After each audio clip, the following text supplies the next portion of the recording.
Mike raise it. Yeah. It's been there a week. You've got School thing. next week also. And then Michael raised it there.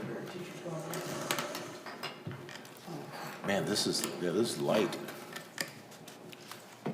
Sit down, please. Down in front.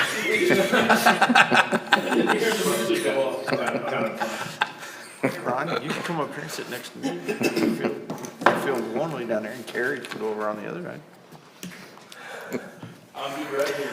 All right, good evening, folks. I'm going to call this meeting to order, our November 2nd, 2023 Board of Aldermen meeting. If y'all please join me for the Pledge of Allegiance.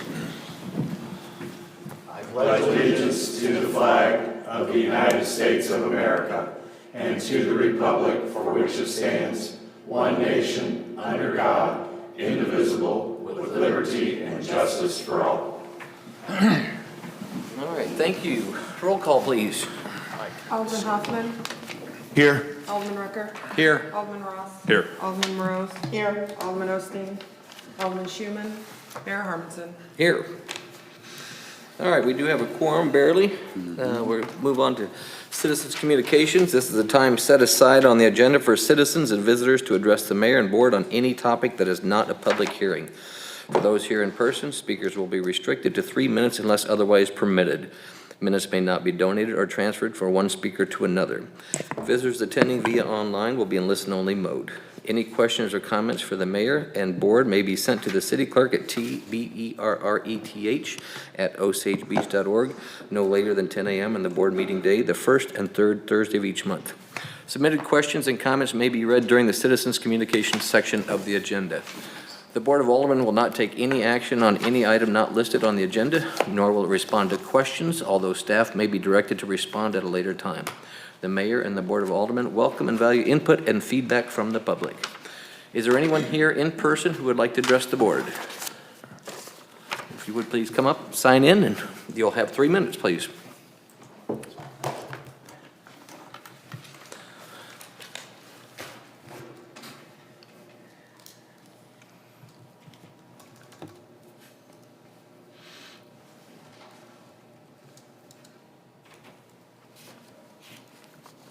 Okay, I'm pretty sure all of you know who I am. Chad Couch, I own Wicked Willie's down here. I am on the Citizens Advisory Committee, and the first task we were given by the mayor was the food truck ordinance. There were a group, about 8 of us that tackled this deal, and after the first meeting, after I kind of found out what we were aiming for, I took it upon myself to do a lot of research on the internet, looking at other cities and what their laws and regulations are. And I did our surrounding areas and a lot of tourist areas to find out. That's kind of like what we want to base it on. And I printed them all out, and I brought them back to the committee, and we handed them out. We were trying to find a happy medium on all that. And one thing that I noticed that was in common on a lot of these cities was something that was close to me, was that most of these cities had an ordinance that they couldn't be within so many feet of another brick and mortar restaurant. That was very common if you go and look at all these different cities. They range anywhere from 200 feet to 800 feet. They could not come and set up directly across from a brick and mortar restaurant. We talked about that on our meeting, and I'm pretty sure all of us were in agreement upon that. Obviously, me being a restaurant owner was one of them. Bob, that owns Coral Reef Seafood, was pretty adamant about it, that he didn't want somebody coming up next door in Mark's Mobile Glass and having a seafood boil right next door to him. We're here year-round. We pay the taxes. We didn't want these food trucks to come in, take away our customers, and head out of town.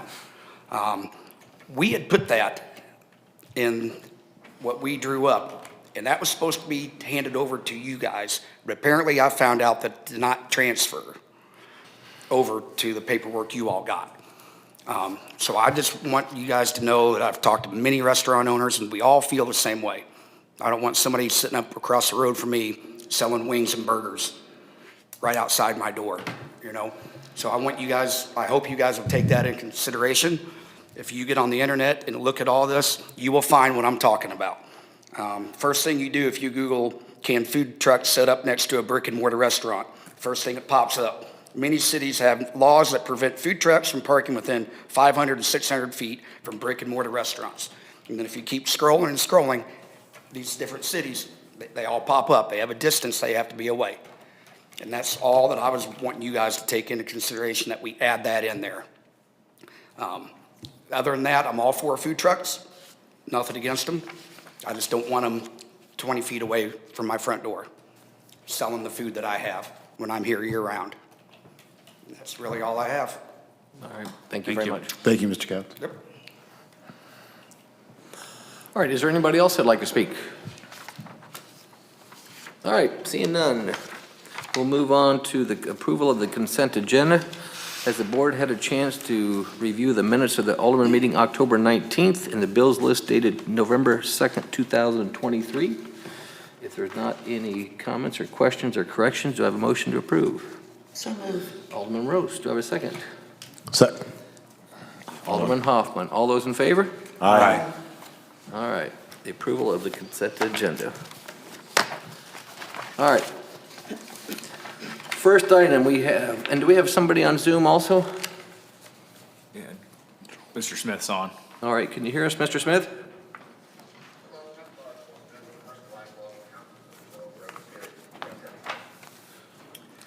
Okay, we can barely hear you, but I assume you're just on here in case we have questions. Is that correct? That's correct. I'll speak very loudly to see if that goes through. All right, very good, thank you. All right, we have Bill 23-76, an ordinance of the City of Osage Beach, Missouri, approving a petition to establish the Lakeport Village Community Improvement District and authorizing a directing further action in connection therewith. This is the second reading, and I'm turning it over to Cole Bradbury, City Attorney.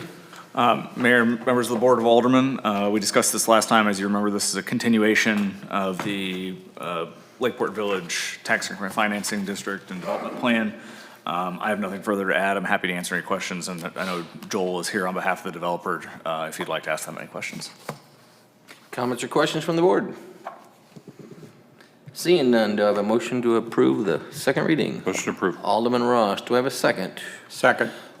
Alderman Rucker, roll call, please. Alderman Hoffman, Yes. Alderman Ross, Yes. Alderman Rucker, Yes. Alderman Rose, Yes. Alderman Schuman, Alderman Osteen. All right, second reading is passed. Thank you very much, sir. Have a great evening. All right, you're welcome to listen in, but if you want to leave, you can go. He's gone. All right, next we're going to move on to unfinished business, Bill 23-77, an ordinance of the City of Osage Beach, Missouri, amending Chapter 610 Peddlers and Solicitors, Section 610.010 Definitions, Section 610.030 Identification Card required for peddlers and solicitors available for canvassers, Section 610.040 Fees, Section 610.060 Contents for Application, Section 610.170 Additional Requirements for Mobile Food Establishments for purposes of the City Code for various as set forth. This is the second reading. Comments or questions from the board, please? Alderman Morose.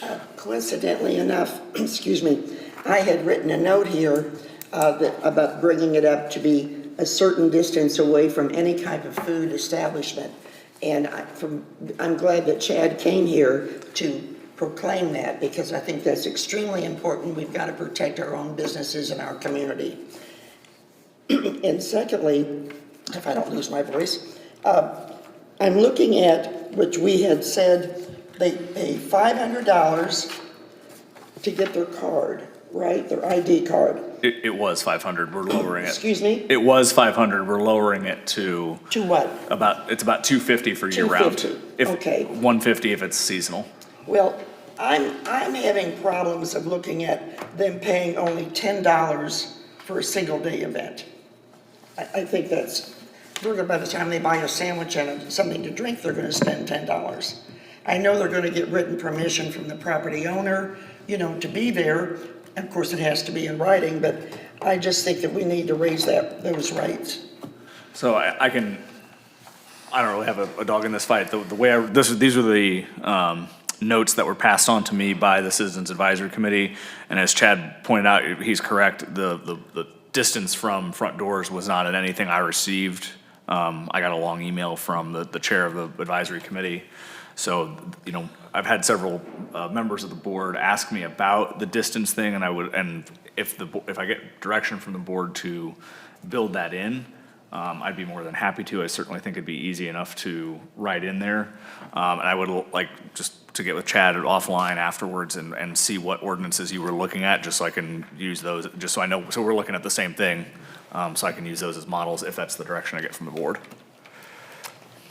Any other comments or questions from the board? Alderman Hoffman, sorry. Thanks for coming out, Mr. Couts. I did speak to Mark Barrett earlier today. He owns, I believe, 3 restaurants in town. He couldn't make it because he had some family stuff. And he had brought up an interesting point too, which is helping out the food trucks that are local seems to be more acceptable to our business owners around here than opening it up to everyone. Just for instance, if Chick-fil-A wants to come down and set up shop for a day for $10, and they make their $3,000 and they bring their employees in and then they leave with their employees, they're not really adding anything to Osage Beach. They're just coming in and making a bunch of money, and they're kind of taking it out of the restaurant owner's hands. So I'm just thinking that I'm all for food trucks too. I just feel like maybe we should make this a little more restrictive and maybe take a breath and table this for 2 weeks and clean it up, and then rather than having to start over. Just my thought. Is that in the form of a motion? No, it is not. It's just a Okay. suggestion for now. Okay. And if I could respond to that one too, I've discussed that one with Alderman Hoffman and with Alderman Ross as well, and that's something I would like to do a little bit of research on, because I know there are ways we can get in trouble if we are overly restrictive on, well, if you live here, you can do this, but if you live here, you can't. So I'd like to do a little bit of research, and again, if that's the direction I get from the board, and if it's allowable, it's certainly simple enough to draft, but I'd like to make sure we're on solid legal footing. That one gives me a little bit of heartburn. At least I'd like to make sure that we're okay on that. Absolutely. But if we can do it, it's simple enough to write. All right.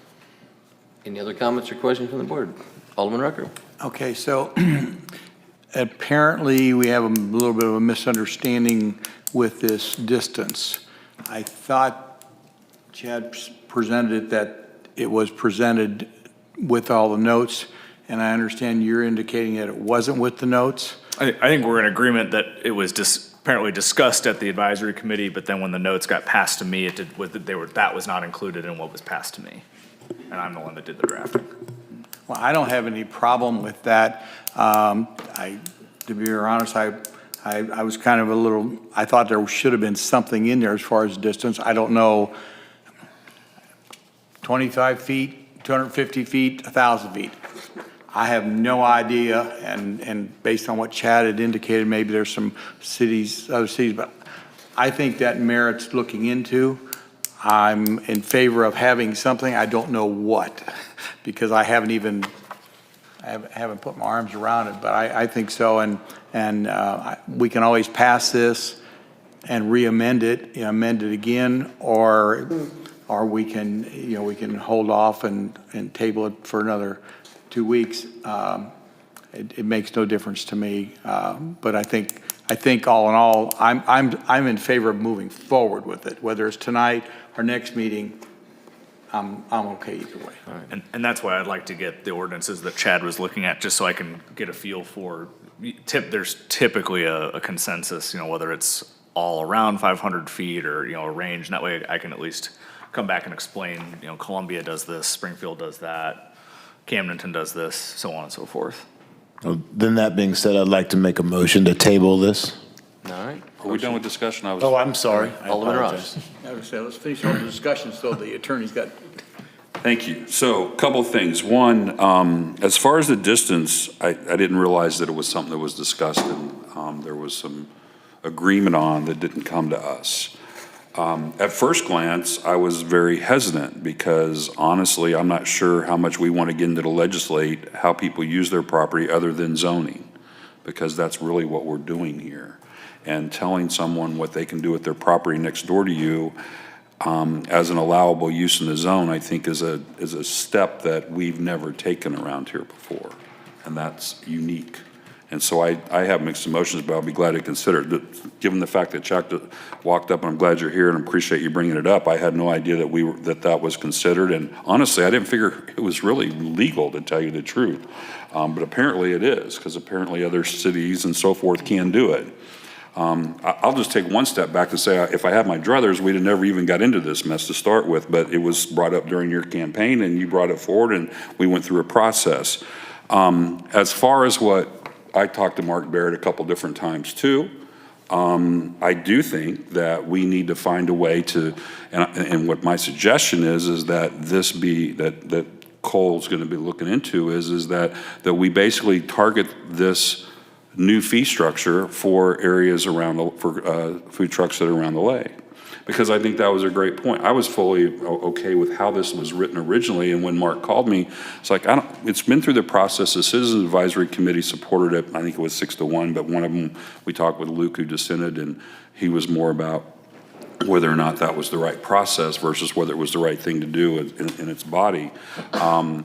But at the end of the day, I just think Mark brought up the point that I had not considered, and that was as people come in from out of town, and there's no investment other than this, honestly, unless they have to pay to be on somebody's property. There's no other investment other than this license. And they whatever it is, $1,000, $3,000, $5,000 in a day they take from the community and they go home. If they're going home in Camden, Miller, Morgan, or Laclede County, I'm perfectly fine with that, okay? But if they're going home to Branson, or if they're going home to Columbia, and I think we looked at the licenses, and we had one from Columbia maybe, and I'm not so sure there was another one from out of town, then I think that's a different thing. And I do think that hopefully Cole can find a way that it is acceptable, and I would support that. And I'm gonna have to do some more thinking about the distance. I completely understand that you would prefer not to have it next door to your property. I completely get that. But I think that the property rights thing is what we're talking about, that I find, that's a line I'm not sure that I've never thought I would consider stepping over, and that's exactly what we're doing as we consider this. So that's all I have.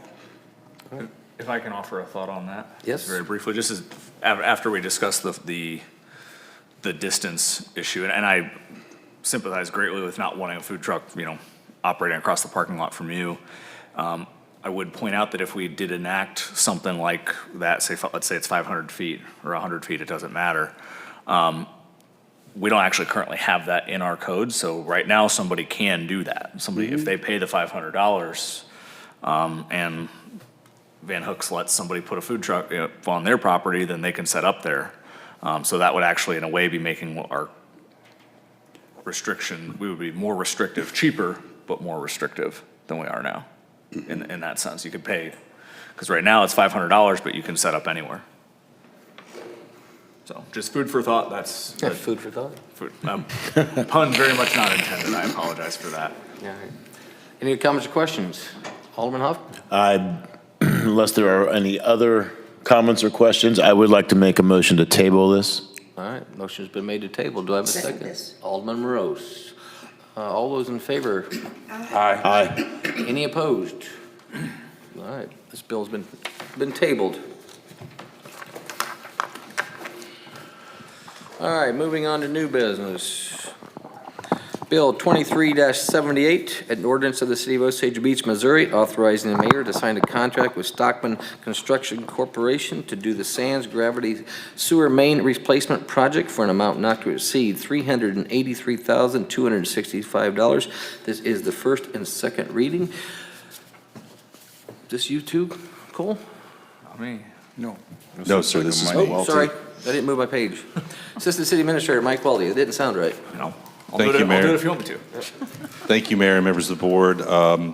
This project was bid out in late September. Bids were opened in late October. The city did receive 3 bids, and Stockman Construction was the low bid at $383,265. You will find the bid tab and Stockman's bid form attached for your review. We'd like to get this project going as soon as possible. Unfortunately, the lead time on pipes and fittings is, while reasonable, it is a little ways out. And with the schedule of the contractor, I think it's probably more likely that this project will kick off in January than December. But Stockman is a company that we have worked with many times before, and they do really good work. So we're excited about the opportunity to work with them again if this is approved. This project is a partial carryover. As you know, this project was budgeted in 2023. We have it in the proposed 2024 budget at a budget amount of $485,000. So obviously, we're going to come in a little short of that, and if this is approved, then I will ask Gina to update that number for draft 2 of the budget.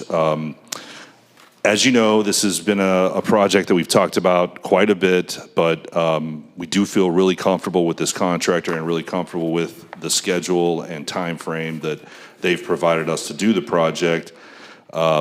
This will have an effect on odor control at the sand station. This project will remove when this project is done, there will be 2 less manholes than there are now, and more importantly, the manhole that's right there at the top of Basin Road. That's the manhole that we're having all the problems with. It's essentially only 2.5 foot deep. That manhole will be moved, and it will be a new manhole will be installed that will meet the city guidelines, and it will be a sealed manhole, gasketed, and that alone is going to help quite a bit with this. So I do recommend approval. Happy to answer any questions you may have. All right, comments and questions from the board. Alderman Ross. So first question is on the bid tab. There's it's some interesting information. First choice, who is first choice and why is that not completed? Sure. Let me address that for you, Alderman Ross. First Choice Plumbing is one of the contractors that bid on this, and it was the first time that they have bid on one of our projects. Their total bid was $450,000. They did not use the bid tab to accurately record their bid. They put many of their charges outside of the bid tab. And so, frankly, if they were the winning bid, they would have been disqualified. I did put it on there because I want to make sure the board knew that we did have 3 bidders bid for this project, but that is a little bit misleading. I do apologize. Their bid was $450,000. Okay, because it shows here, unless I'm reading it wrong, $219,000. And so that was I was curious how that occurred. Fair enough. The only other thing I'll say is that I hope this eliminates odor as much as some of us think. I'm not convinced it will.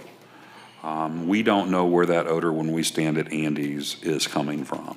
We have an air release valve at the top of the hill with topsider, and with the westerly winds that we have, it could easily be coming from there too.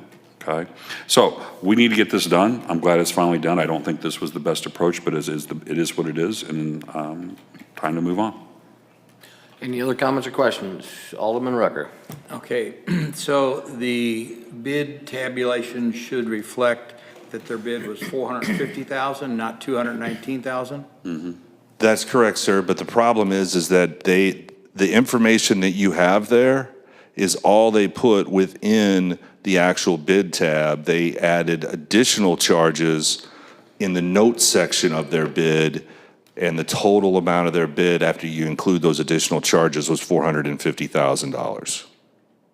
I would just like some way or another for it to be recorded for future, what we're talking about here. And I don't know how to go about doing that, because I don't want somebody, 6 months to a year from now looking at this saying, oh, well, they awarded it to, they didn't award it to somebody that was bidding $219,000. I don't have any problem with not awarding it to First Choice. I just don't know which cleanest way to do it, whether to make a motion to disqualify that bid or to reflect in the motion to approve it. I'm not sure how to do it, but I think something needs to be reflected in the minutes. I think the clerk can probably reflect it in the minutes as easily as anything, that the bid tab, though it reads 219, there's additional charges outside the bid tab, the Something about the discussion that we're having, she's got the recording of it now, so. She'll make sure. Okay, I think that's the cleanest way to do it. So That's all I'm looking for, just to cover our backsides. The minutes explain why the packet is off. Okay. Anybody else? Mr. Mayor, Alderman just Ross. on that subject about the bids, I'm not sure I completely understand how you all do bids, but given the fact, had a lot of experience of doing this and trying to make sure that there was a good process, I'm not sure why their bid was even considered. In my mind, there should be distinct directions on how bids are to be completed. And if they don't meet those minimum criteria, how bids are to be completed, it should not be considered. Now, at the end of the day, I guess, there's some legal terms out there, especially under municipalities, of what we can and can't do, so I don't know what's okay. But if they didn't fill out the bid process or complete the bid process correctly, they shouldn't be considered. It's just an incomplete bid. Now, whether you're comprehensively putting everybody, even incompletes on a bid tab, that's probably just Now, an we do, administrative thing. that does put the onus on us to make sure we have very clear instructions, okay, as we go through that, but that would be my suggestion. And I think I understood that to be what Mike was saying, is that he was including first choice for transparency so that we could see that, yes, there was a third bid, but it's so far outside.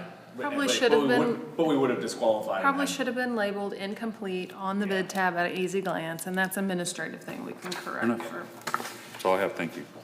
I can assure you that our instructions on our bids are quite explicit. Then and maybe even a note in the packet is, yeah, we received a third bid, but it was incomplete and wasn't considered. Some of that effect. Any other comments or questions? If not, do I motion to approve first reading?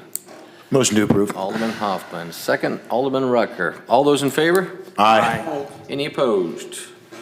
All right, second reading, same bill, 23-78, an ordinance of the City of Osage Beach, Missouri, authorizing the mayor to sign a contract with Stockman Construction Corporation to do the Sands Gravity Sewer Main Replacement Project for an amount not to exceed $383,265.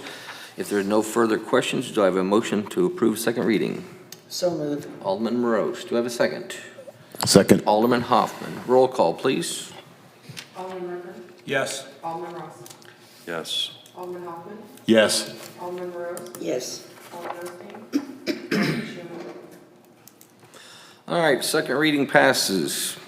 Next, we have bill number 23-79, an ordinance of the City of Osage Beach, Missouri, authorizing a change to not to exceed amount, changing it from $600,000 to $775,000 for fiscal year 2023 under the existing contract with LOR Engineering, doing business as Cochran Engineering Professional Services Agreement. This is the first reading.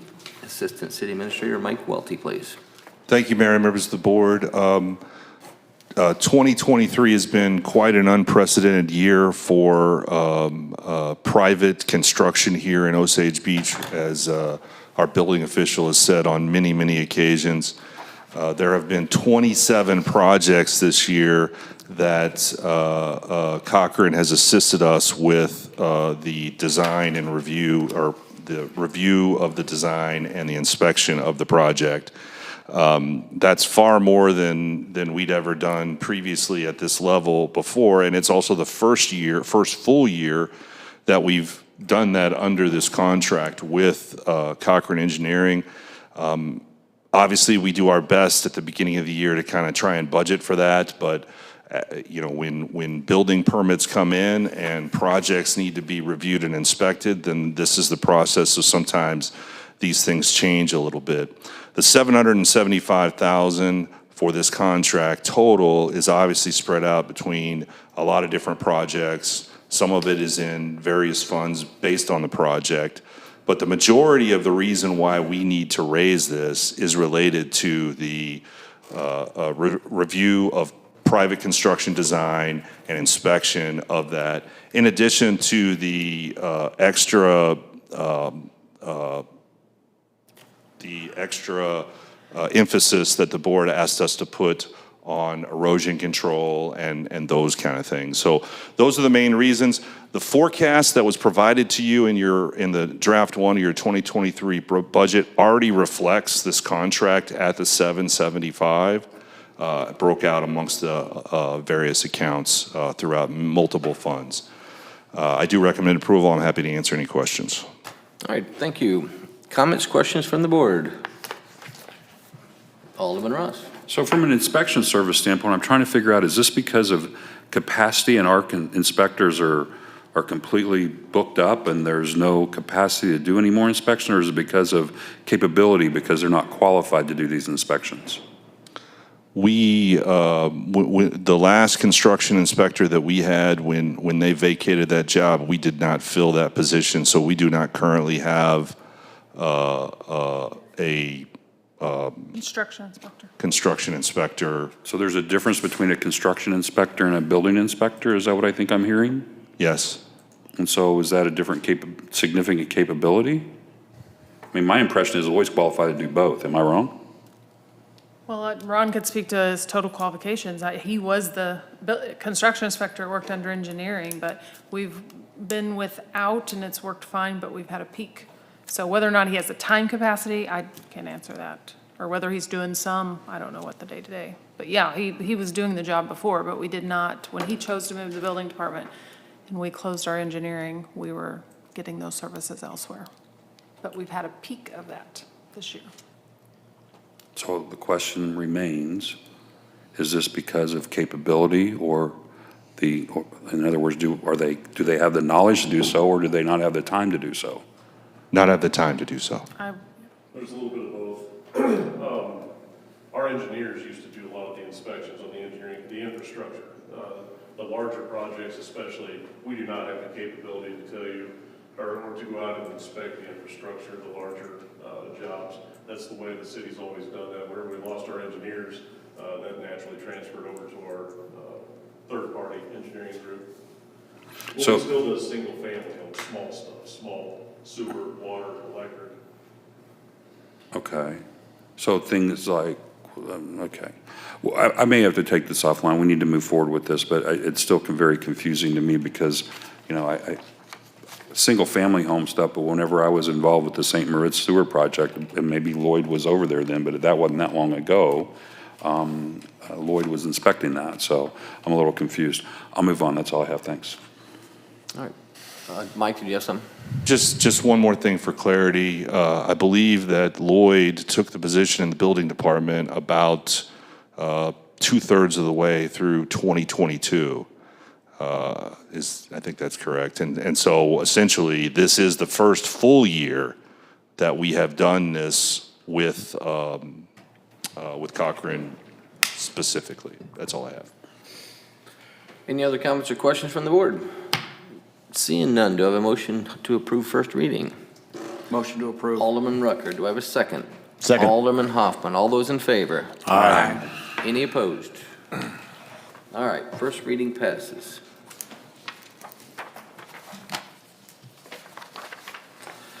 Next, we're going to move on to Bill 23-80, an ordinance to the City of Osage Beach, Missouri, amending City Code Section 110.290, Mayor and Board of Aldermen Benefits, Section 125.030A2, General Provisions, Non-Covered Parties, Section 125.030K6, General Provisions, Nepotism, Section 125.120B, Attendance and Levies, Annual Vacation Leave, Section 125.120E9, Attendance and Leaves, Occupational Leaves, Holidays, and Section 125.240A, Other Employee Benefits Insurance. Whew. I know. All Sorry. right. Before I turn this over to the city administrator, and just for full disclosure and transparency, this actually originally started from me. I talked to several board members and the city administrator months ago of the mayor and board of aldermen benefits and salaries. And just so the community out there knows that currently the mayor makes $5,000 a year, the board of aldermen make $2,400 a year, and they get $100 a meeting and $75 for the alderman. I'm sorry, mayor gets $100 and board gets $75 with no benefits. We've had 2 election cycles coming up on our 3rd. In those 2 election cycles, we've had 1 person run for mayor that wasn't the mayor and 1 person run for alderman that wasn't alderman. So I had mentioned that competition is good, input is good. We have a lot of people commenting on Facebook and everything else about the city and their problems. And quite frankly, I want people to be more involved. So I believe with our operating budget, everything the mayor and the alderman do, they should at least be able to cover some of their expenses. So the figure was doubling those to 10,000 and 4,800, keeping the salaries for the meetings the same, and providing them benefits, whoever that may be. But also, it's clear to understand that we cannot legally give ourselves salary increases. So should the board decide to pass this, the next election cycle, 3 aldermen that'll be up and the mayor that'll be up, whoever that may be, their changes in revenue will go up. The other 3 aldermen, since they don't go up for another year, would remain at this. So I said this on the radio the other day, so I just wanted people to know this is where it all started. And then from that, the city administrator was going to say, since they're under the same section, include and clean up some of the other items. So with that being said, I'll turn it over to Gina Woods, please. Thank you, Mayor. You covered the first section. So first and foremost, I do realize I did lump this into one. I apologize, but since it all surrounded on benefits. So respectively, I ask if you have suggestions or comments or direction, I'll be happy to take the first reading back and add to that, because I do realize this is the first time you all are seeing it. I briefly had talked about it during our 2024 budget workshops. Everything in here is estimated in the 2024 budget workshop, not an assumption it would pass, but to give you an idea of how the budget would balance. So quickly, I won't read everything I typed in here, but really, just like I guess on the mayor and board side, it's the same theory. We have been very diligent over the last couple years, whether that was on purpose or forced to be very competitive on our dollar raises, keeping in concert with not only the immediate for some of those hard fill. And as we talk about recruitment and competitiveness and even retention, I realized in doing research with other cities that our holiday and our vacation are 2 areas that we are lagging. We lag in what our competitiveness is in those 2 areas. So that's what brought it forward to kind of add that in the same sense, I guess, why the mayor was bringing up on that end. So that's why I've kind of grouped them. But again, welcome to go back with the first reading if there are major things here that doesn't really jive maybe on the other areas.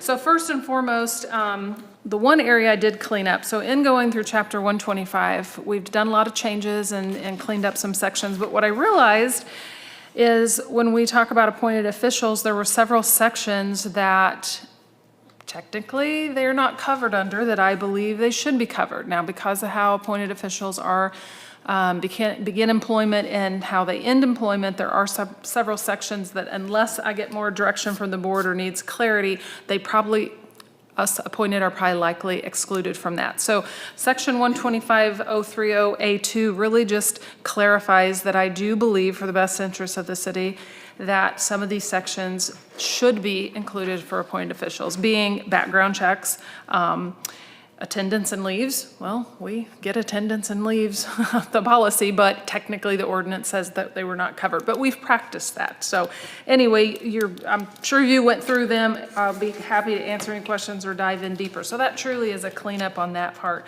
The nepotism section, it was a recommendation from the city attorney to add some clarification to make sure that we don't get sideways with state regulation. But as far as attendance and leaves, we have vacation and holiday. So annual vacation, again, I say we lag behind other organizations. That has been very apparent in the last 18 months when we do hire new employees and they don't get immediate access to vacation. So I kind of copied several other cities similar to our size and similar to our makeup, and that's where I come up with the new vacation request. Currently, this would, if you take our current employee count with years of service, this actually equals less than 18% increase of our vacation pay. It does not necessarily have a cash flow, it's a scheduling thing, but it's a benefit the employees will appreciate. But the only cash flow effect is should people leave, we may have to pay out more service. But if we're retaining people longer, then they will use their vacation. So there's not really a cash, we're not gonna write a check for it. Like I said, it will be more of a scheduling thing. As far as current employees, how I would like to work this, not only for new employees starting January 1st, but any current employee that is within those new ranges that are not getting that amount of credited vacation, they should be made whole. That's kind of an operational practice, but just so current employees know how that would work. When it comes to holidays, same scenario. We do lag with our immediate surroundings, but also several other cities. And so I did give you a comparison so you could compare as well. Increasing the vacation time. again, the cash effect that this does have is how we pay our shift workers. Our shift workers do get a little more compensation on the holidays based on how they work, which has been determined, and that's fine. So that does equate to about $67,000 increase that's in the 2024 budget. However, that's less than 0.02% of our total increases in the salary. So I just want to be upfront and transparent about that. The other section, and this was a request from Carrie Bell, and since we were talking about benefits, I know it sounds like we're taking away a benefit, and I'm sure you read my comments. This is a retirement benefit option that we've had on the books for, well, as long as I've been here, and that's over 2 decades. Been on the books. We've only had one retiree take advantage of this, and Carrie and I have discussed this for several months. We really think due to the insurance environment and the fact that we do have to offer COBRA coverage, it is not financially beneficial to retirees, which is why retirees have not taken this. And the cost of us to have to do actuary services to be up to speed with GASB, because we have to net our OPEB liability, which I know that doesn't probably mean much to you guys. We have to put it on our balance sheet. That price has increased quadruply in the last 24 months. So the fact that this benefit, I don't want it to look like we're taking away something. We're taking away something that nobody has used in over a decade and likely will not because of the cost it would cost them. That's why they choose COBRA, or there's a lot more other options. So it's really cleaning up and saving accounting some actuary costs. So that's my quick summary. I'll be happy to answer questions or take direction on what your pleasure is. All right, comments, questions? Alderman Rose. I have a question. What is Juneteenth represent? So Juneteenth was a new holiday that President Biden made a national holiday 2 or 3 years ago. Oh, really? And it has to do with, It's the last day that any slaves were emancipated. it's the last day that slaves were emancipated in the United States. It was in Texas somewhere. Yes. Okay. Yeah.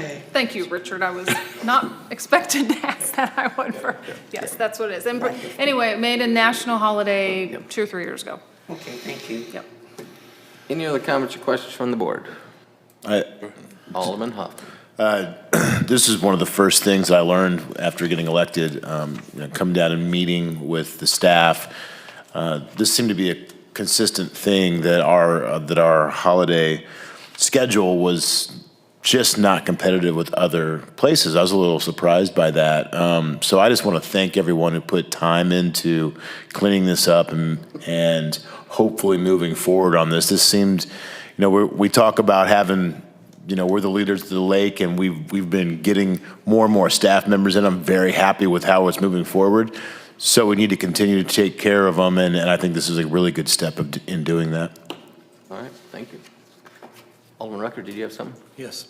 I would like to offer a floor amendment to this ordinance. In short, and then I'll go in detail where it needs to be changed.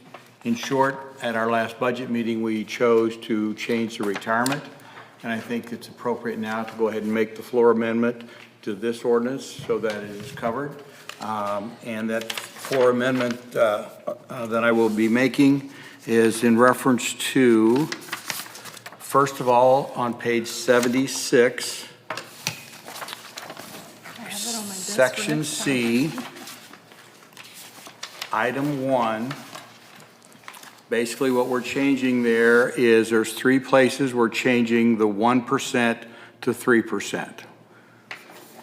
There's 3 different places within that paragraph. And then the next change is on page 84.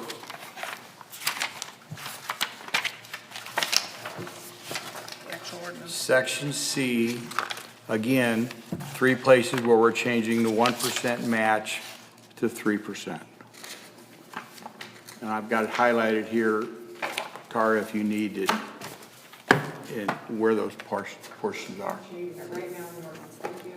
I have that drafted on my desk for the next time, but it's good to do it sometime. So I would like to make that motion to make that floor amendment. I'll second that motion. All right, do we want to do that, or do we want to first, any more discussions on the bill as it is? And then we'll make the motion with that. I have some discussion, but I'm okay with that one. So did anybody have any discussion on the current bill as it is? Current bill as it is? Yes. Okay. So, First and a second. You already have a first and a second. We should do a vote on that. Okay, vote on the amendment first? All right, we have a first and second on, do you want to put, that? You've already said it, those three spots, you've already got it, Tara? All right, first, all those in favor? Aye. Any opposed? Okay, the amendment to the bill has been noted. Alderman Ross, you have another question on the bill as it is currently. yeah, a couple things. One, in the thinking around the alderman and mayor's salary, doubling the salary, but was there any particular reason there wasn't any thought around increasing or doubling the meeting amount? No. Okay. I mean, that's just a short answer, no. Okay. Well, as long as some of our meetings are and so forth, I'm not convinced that we Yeah. shouldn't do that, to be quite honest. And I don't know how some other people feel. Would be glad to get your feedback on that. But before we go there, I'll just say this, the only other concern that I have in all of this is the holidays, okay? 17 holidays potentially is a lot. And I don't know other cities, we got a couple of counties in here, what they're doing. I do want to be competitive, but I think we're almost over the top. And I just think that we need to consider, can we look at our constituents and say that our employees deserve more holidays than any federal employees, any state of Missouri employees, and my daughters both work for the state of Missouri, and it amazes me how many holidays they have. So I don't know how other folks feel, but it seems to me like we've actually went too far around on along on the holidays. Those are my comments at this point. All right, any other comments? I would tend to agree with that, Alderman Ross. Gina, did we use anyone besides Camden County, Lake Ozark? I mean, did we look at Branson? Did we look at Nevada? Did we look at other cities? Or how did the process land on that? Yes, I just didn't list every city I did. And Right. we have talked so much about being competitive to our immediate, so I thought, well, here's Camden County, yes, Missouri's a couple, or Miller County's a couple less. State of Missouri has a max of 4, depending on what the governor does with Christmas Eve or the day after Thanksgiving. Federal, that's a little less, but, you know, it's your direction. Which ones do you want to take out? I mean, I appreciate you thanking us because holidays is the thing, but at the end of the day, which ones would you want to remove? I do know that Lake Ozark at least does Juneteenth and Columbus Day. I mean, I'll It get- happened recently and I believe that's Indigenous People Day. I will get you further details on other cities if that's the request. I think that it'd be helpful if there are. I mean, when I look at I think the difference in ours, other than one other that was listed, is that the other 2 days that can come up between Fridays or Mondays that can be added if one of those holidays like Veterans Day, or there's another one, I looked at this earlier, I'm trying to remember what it is that. We've got 2 situational holidays, and the Monday was the one I got from you. You had And that was requested. right, Yeah, that so- was a bit of a different time, Yeah. and we had a different base that we were working off of, okay?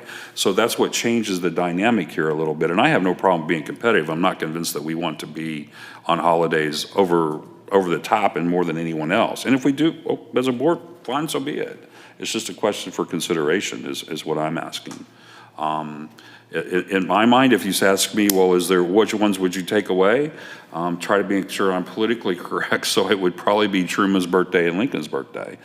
President's Day was combined for the 2 way back when. I mean, I can remember as a kid that Lincoln's birthday was a holiday and President's Day, or Washington's birthday was another holiday, and they were combined to President's Day, and then adding Lincoln's birthday back in. I'll be honest, I've asked my kids, why do you need Lincoln's birthday and President's Day off? And they're like, I don't know, they give it to me, okay?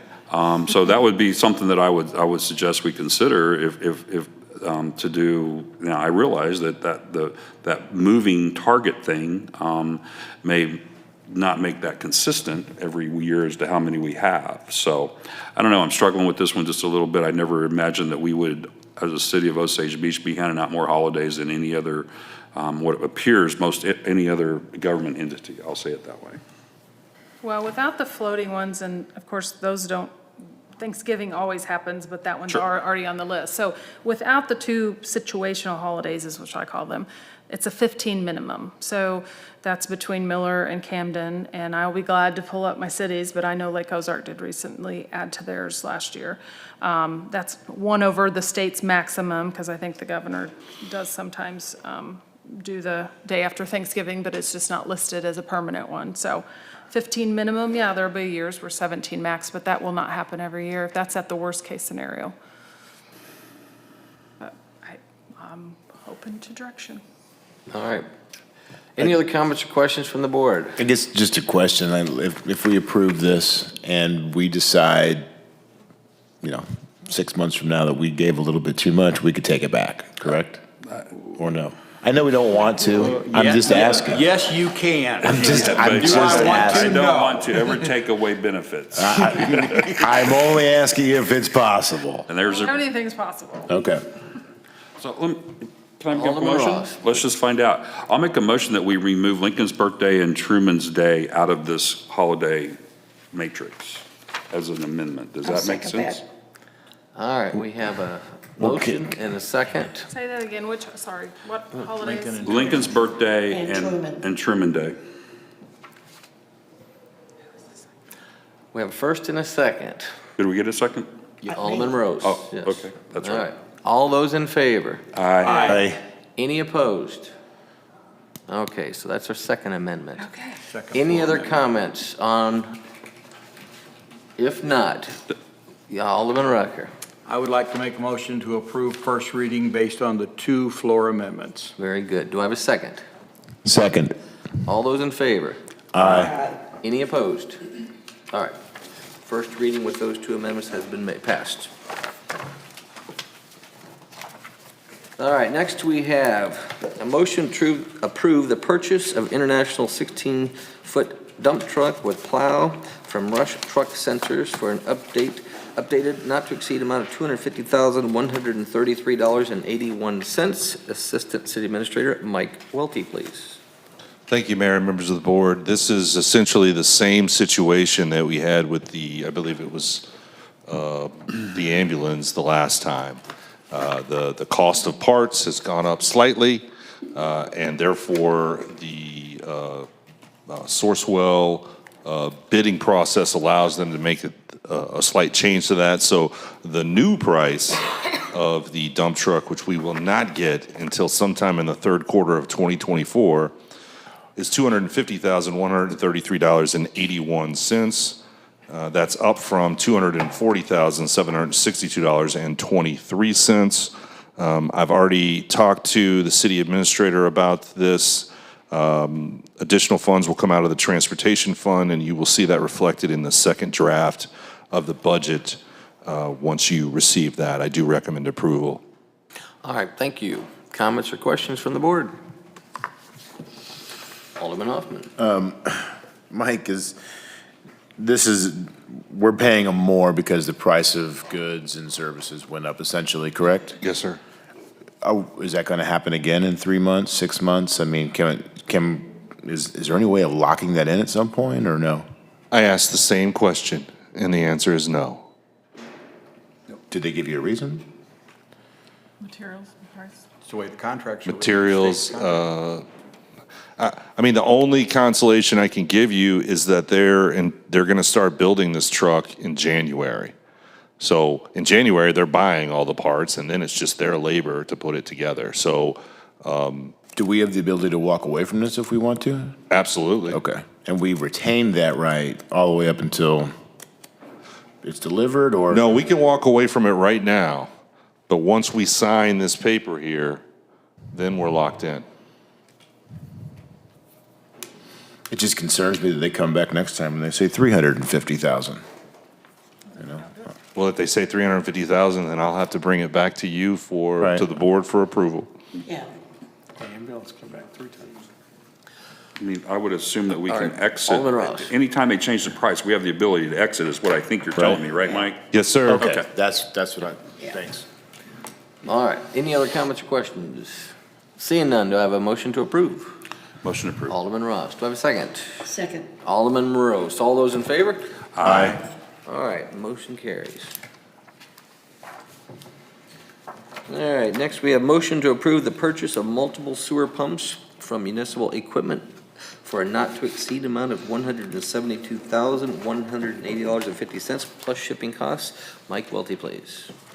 Thank you, Mayor and members of the board. We're in the process of updating our pump inventory for various pump sizes, ranging throughout all the different sizes that we have here. This is the first order that we're going to put in that's going to start to get us back to where we need to be with the redundancy in our sewer system, our sewer stations. You will notice that we are purchasing several large pumps here, but we're also trying to reinforce our stock of some of our smaller pumps so that we can make sure that we can get through the end of the year. I have been assured that all of these pumps are either ready to ship or will be ready to ship within the next week or so. So I fully expect that we will get all of these before the end of the year. I do recommend approval. Happy to answer any questions you may have.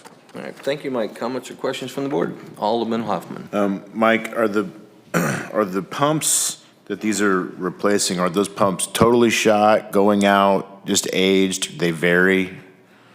It varies. A couple of these pumps were pumps that we had sent in to a local vendor to have rebuilt. So the pumps they're replacing, we were going to try to rebuild. And a general rule of thumb that we follow is if it costs more than half to rebuild the pump, then it's just not worth it, and then we go and we will just purchase a new pump. So in both cases where we had that, which is going to be the XFP 100Es and the XFP 155Js, it was going to cost like 3/4 of what it would have cost to buy new. So we will scrap those pumps through the surplus process and install new pumps. Thank you. All right. Anyone else? Alderman Rose. Question, I'm looking here, so we're looking at 28 pumps that we'd be ordering now, right? Yes. Okay. How many more do we anticipate going into next year? I don't know how many pumps there are total, so I don't know what we're looking at, to rebuild or to replace or what.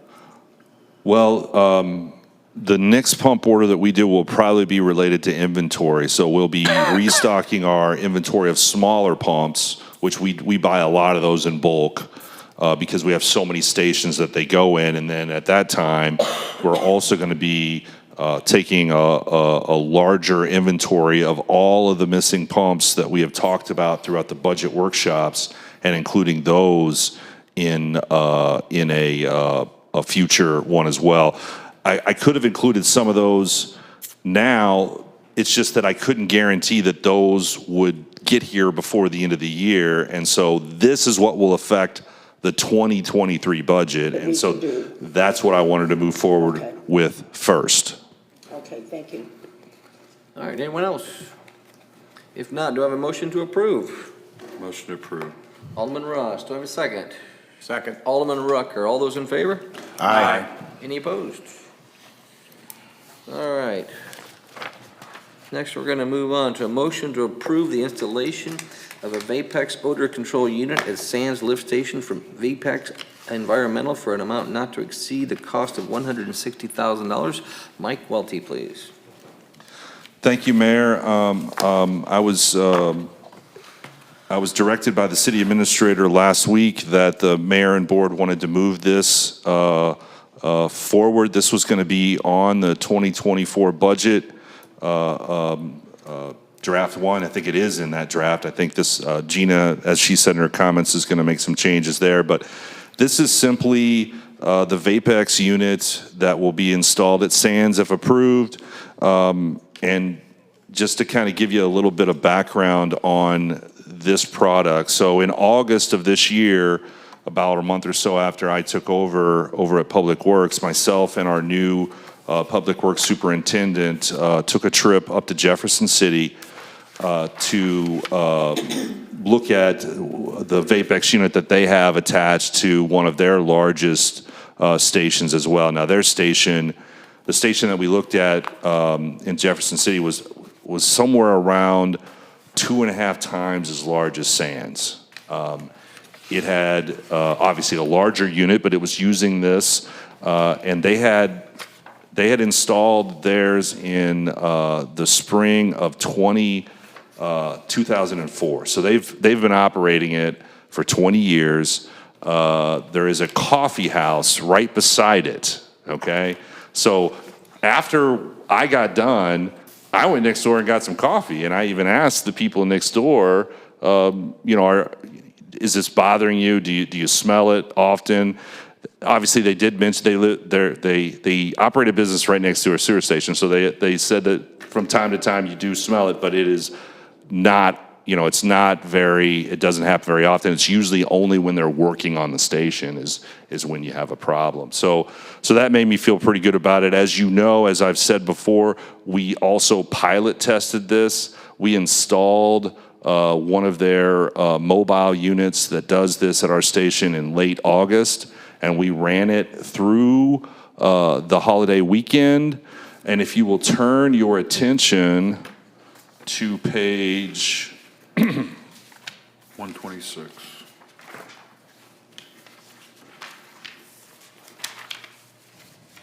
I apologize.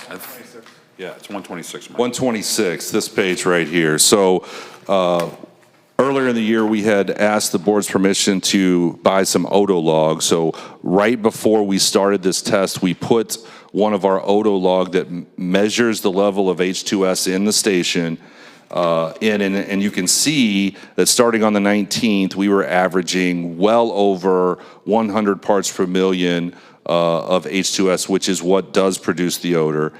And then the very day that we installed the test unit, which was late in the day on the 28th, you can see that it drops significantly to averaging somewhere between 20 and 40 parts per million. So I'm not an expert on odor control, and I've never stated that I am, but this is some pretty comprehensive data.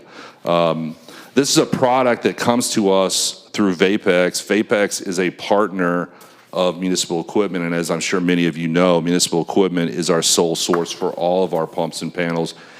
And we have worked with them for over 30 years. So I do feel very comfortable when they bring a product to me that I've worked with them for so long, the city's worked for them for so long, when I can go to a site and I can see from my own eyes and smell with my own nose that it's working at a location, and then we can pilot test it at our station, it feels like a very good investment, and I feel strongly that between this and the Sands gravity main replacement project that was approved earlier in this meeting, we should see significant improvement in this area as far as smell is concerned. Now, I've already talked to the vendor. If I call them tomorrow, this can be shipped to us within a month. And right now, the plan would be to install this somewhere between Thanksgiving and Christmas. Things could happen, you never know, but that's the tentative plan. Worst case scenario, it gets installed after the first of the year, but I think there's probably a 90% chance that we can get this installed by the end of the year. Which would be nice, because then it would be out of the way. We're going to have another big project there anyway, so that would be nice for us. Happy to answer any questions you may have. I do recommend approval. All right, thank you, Mike. Comments or questions from the board? Alderman Ross. I'll just give a couple comments around the effectiveness. Mike invited me down one day whenever it was in operation, and as I went down the hill, I had a sewer smell, but as I got to the tank, it evaporated. And so I was fairly impressed, and one of the reasons I pushed to have this considered and pushed up versus wait until next year.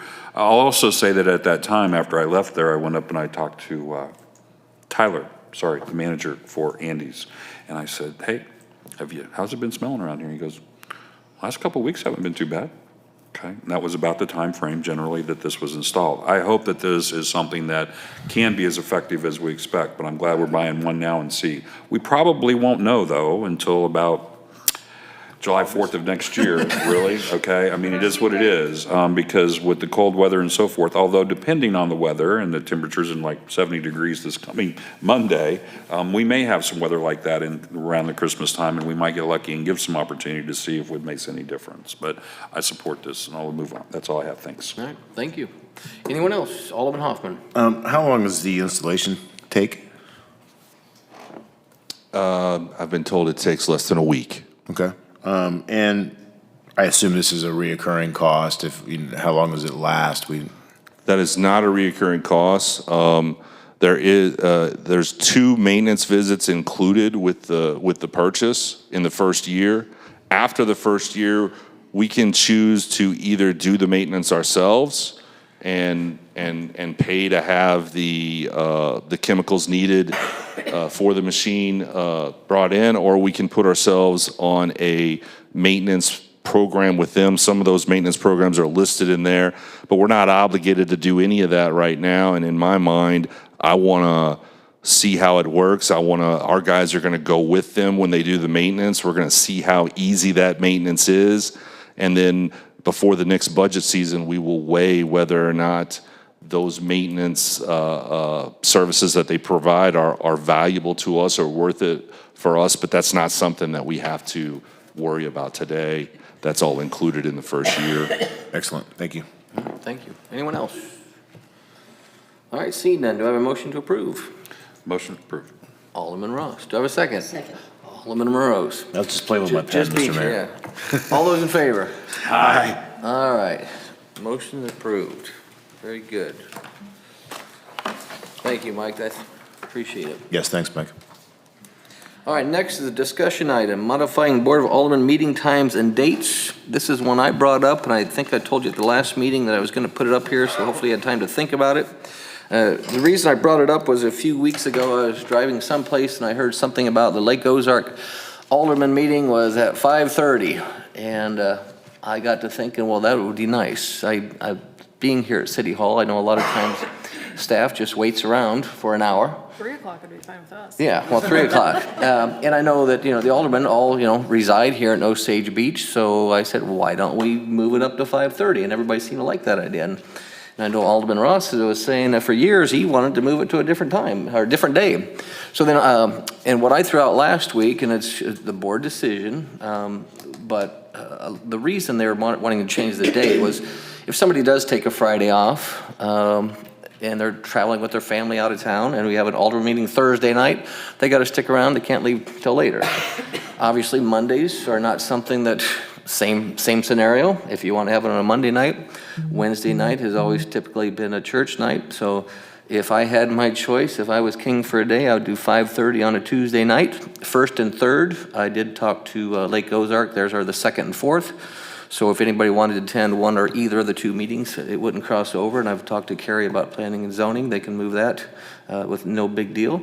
So with that being said, you know where I stand, but this is just a discussion item. So with that, anybody have any discussion? Alderman Rucker. Yes.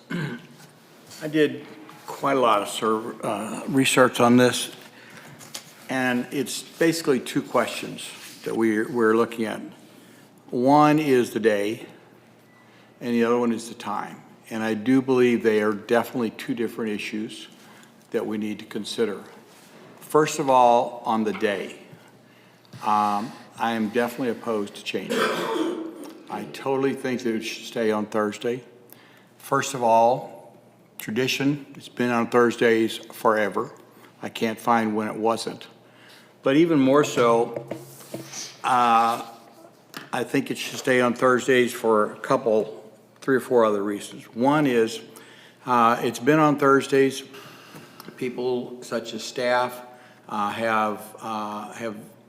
could have, and I haven't talked to staff, but could have their other things they do in their life revolve around that, knowing that Thursday was a night that they do have a meeting. I haven't talked with Gina, but Gina, I believe this is a reasonably correct statement, that the other than the staff here on the diocese, the other staff, the only nights they have to be here on Thursdays is when they have something on the agenda, even though it is preferred that they do. But if they have a situation where all of a sudden they're going out of town on a Friday and they want to leave Thursday and they don't have something on the agenda, even if there is something on the agenda, they can be excused from being at the meeting. So that is very true, and my appointed officials will say, the appointed officials, along with the assistant administrator, there is an expectation that you attend all the meetings. Some of that's written in our code and some's not. But you're also right, I think, hopefully they would agree. I am very flexible, as if you don't have something and you have a family thing. I cannot think of a time where I've ever said, no, you gotta be there. You know, so. So with that being said, that I think has not been an issue. Third, I think it's rather interesting. I agree with the mayor that Wednesdays is generally considered a night when a lot of worship services are somewhere involved, and kind of stay away from that. Friday night, I think that's, you know, kind of, you know, that's a no-brainer for me that you don't do a Friday night, even though Friday night's not that much different to me since I'm retired, but anyway. But Monday night, I don't know how, I don't know about that. Tuesday night is definitely out. And I will tell you why Tuesday night is out, in my opinion. The Osage Beach Fire District meets on the third Tuesday. Camden City meets the first and third Tuesday. School of the Osage meets the third Tuesday. The regular meeting for the School of Camden is the third Tuesday. Why do we want to go on a night when all the other folks, or a lot of the other folks, are meeting? Because as the mayor mentioned, we want this to be where people can attend, you know, our meeting. Our meeting is different. It's on the Thursday night. There's no other ones. And so there's not a conflict with any of these other organizations that are meeting. And I think that we need to consider our staff as well. I have no qualms with that, and that's why I wanted to clarify with what Gina had said in reference to the staff wanting to get off and leave on a Friday and leave Thursday night. But I think we need to really consider our citizens that listen in. Our citizens' attendance in here has been tremendously down, but I don't believe that they're not attending. I know for a fact people are attending away from here, and they're attending via online. I have people that I know that are out of town or don't live here. They have facilities, or they have rental property, or this is not their main home, and they listen into the meetings from up in St. Louis or Kansas City or wherever it is. So we have people that attend our meeting that aren't necessarily here, and I think we need to be attentive to their situation as far as working around making the meetings available to them. If they want to attend some of these other meetings that are within our geographical area, whether it's the fire district, either we got two different schools, we got two different cities on both sides of us. I think that there's a conflict there of some of their meetings. There seems to be no conflict with Thursday night from what I was able to go and see when all these meetings are. That has to do with the day. As far as the time goes, again, I don't have any problem with whatever time of the day we want to do it. I don't get up and move before 8:30 in the morning, but the only thing I would consider on the time is what is good, again, for our citizens. If we get too early in the day, right now we have one of our aldermen that is working.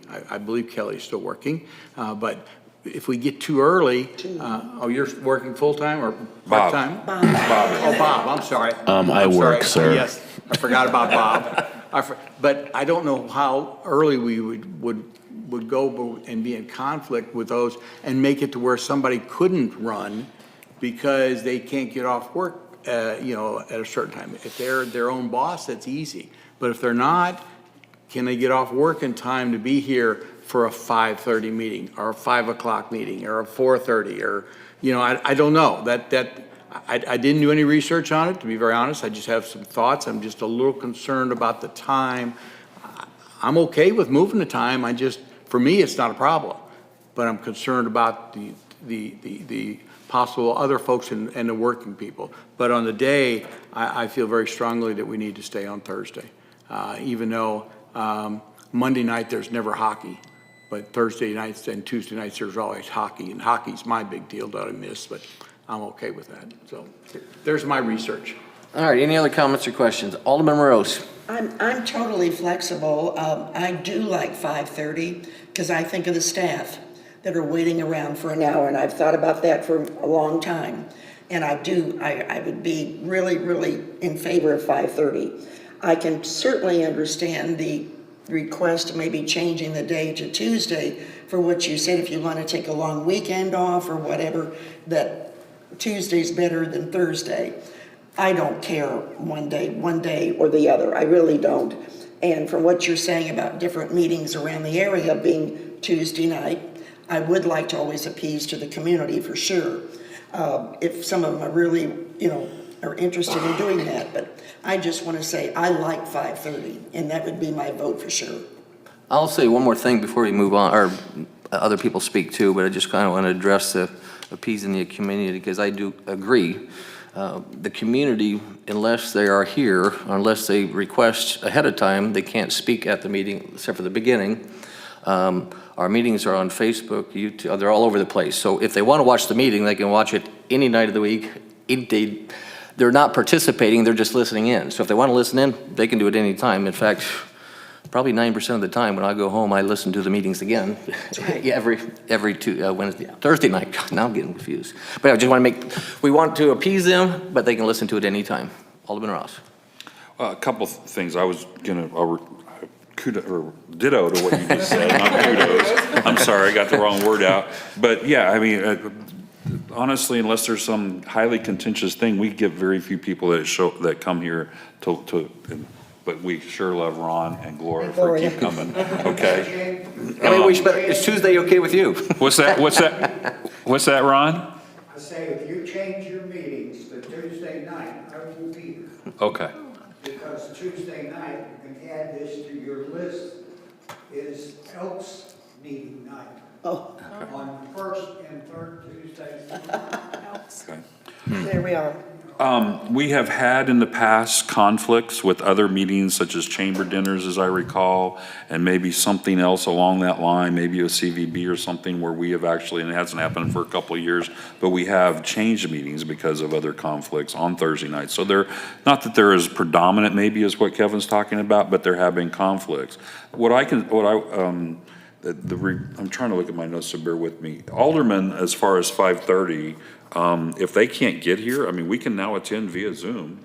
So that's always an option also. So I think 5:30 is okay. As far as the day, I still thought about it. I agree. 2 or 3 years ago, I wanted to, whenever we discussed it, I can't remember, maybe it was 3 or 4 years ago, time flies. But I think that Thursday night, we should consider another night than Thursday night.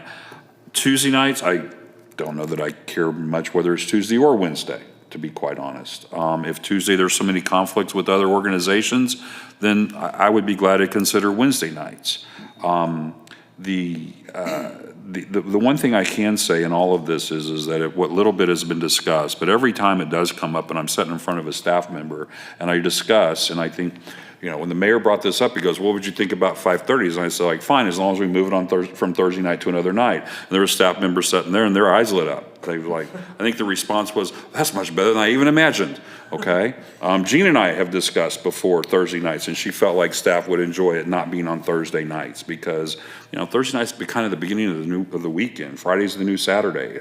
That's just reality in the world that, that I don't work in anymore, but that's, and so I would just say that I don't know that Tuesday's the right time, but I still believe Thursday's not the right time. I completely agree with 5:30. I'll stop there. Alderman Rose.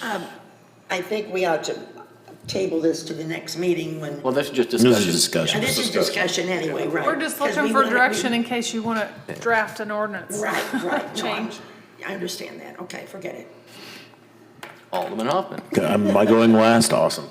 5:30 seems no-brainer to me, honestly. It's really good for the staff. They don't have to hang out here an extra 30 minutes.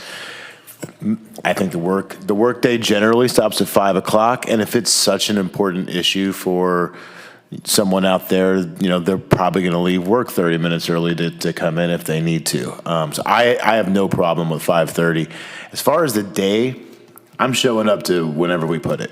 But it seems to me that it's better to pick Tuesday or Wednesday it's not just the staff. There's a lot of people who maybe were going to show up, just a constituent that's going to show up, and they're taking an early weekend too. So I think Thursdays are I think we're just better served to put it on Tuesday or Wednesday night for both the staff and the community. And either one of them is fine with me. I'm again fine with Thursdays, but I think Tuesday or Wednesday is a better choice. All right, anybody else?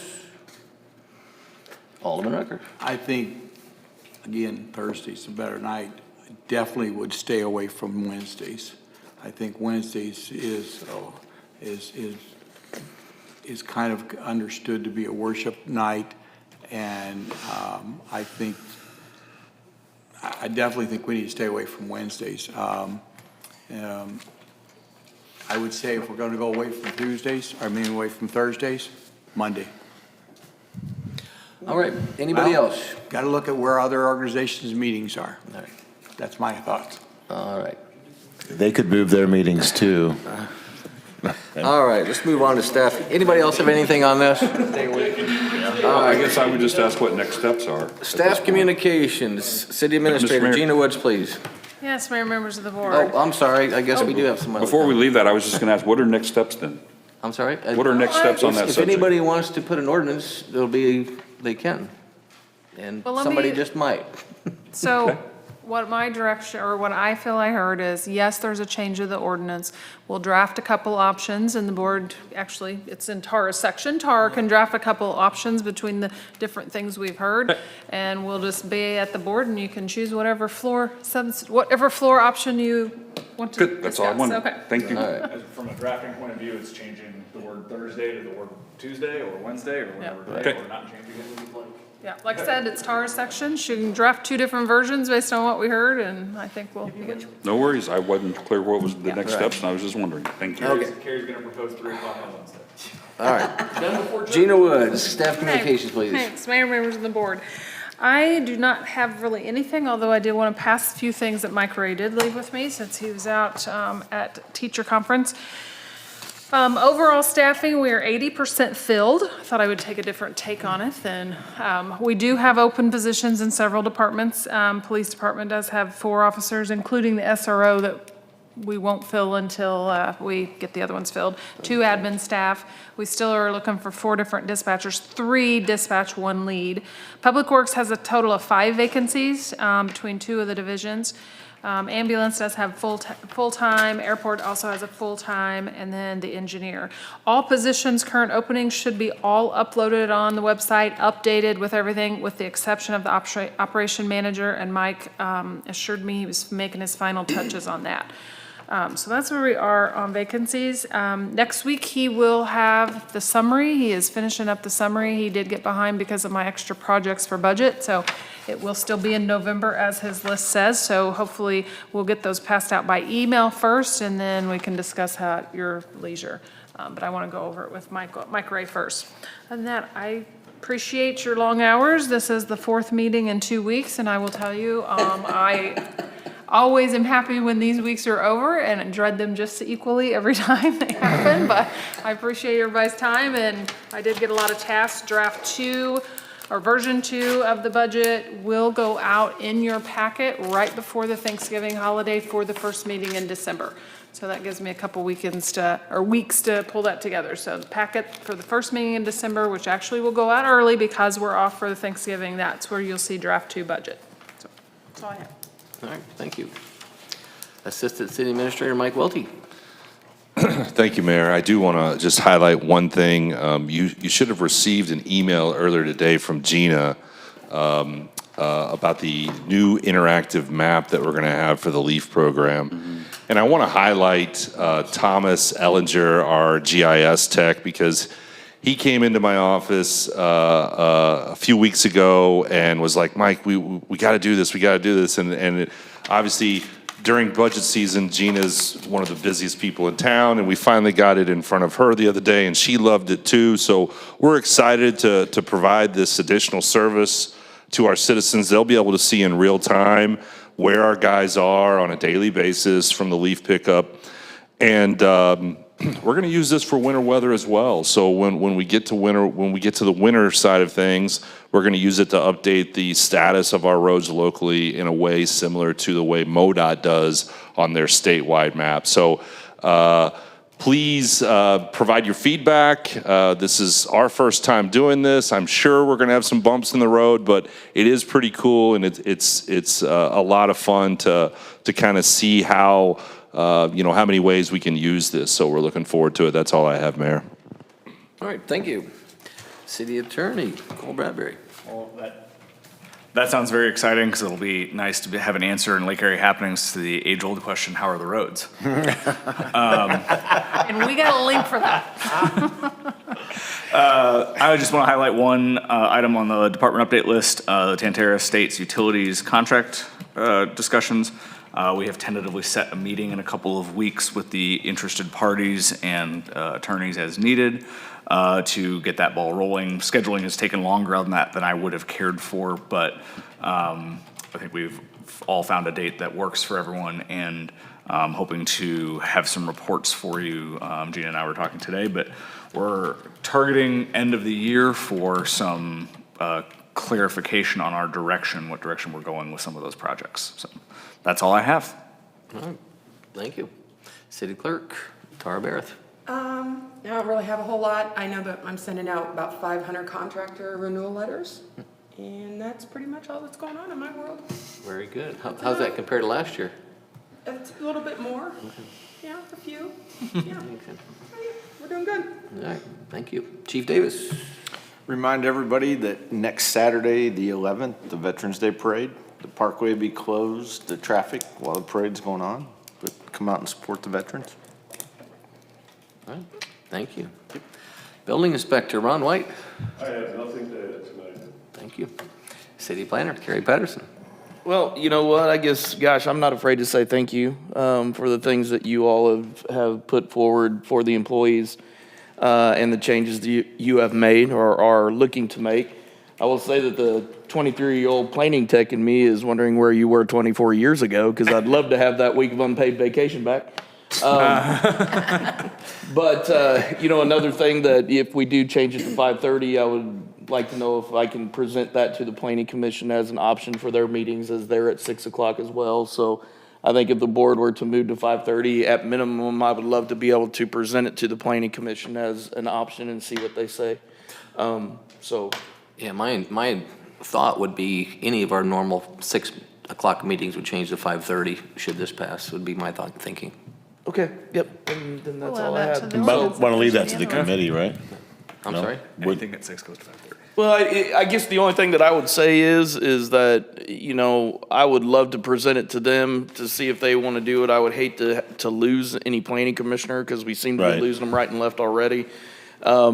But I actually think that the 5:30 time is probably better for most of them, candidly. And, one of the things that I can say is that, the secondary shift at the hospital starts at 7. So moving it up an additional half hour can also, provide some opportunity maybe for some night shift hospital folks to maybe be more involved. So other than that, that's all I have. And thanks again. We really appreciate it. And I know our employees will as well. Thank you. Alderman Rucker. Just want to thank the staff. I know Gina has really burnt the candle, and I know the staff has done a lot of work for the budget. This is the time of the year that, there's a lot of work going on in that area. As far as I'm concerned, it's the most important document that this board has to deal with.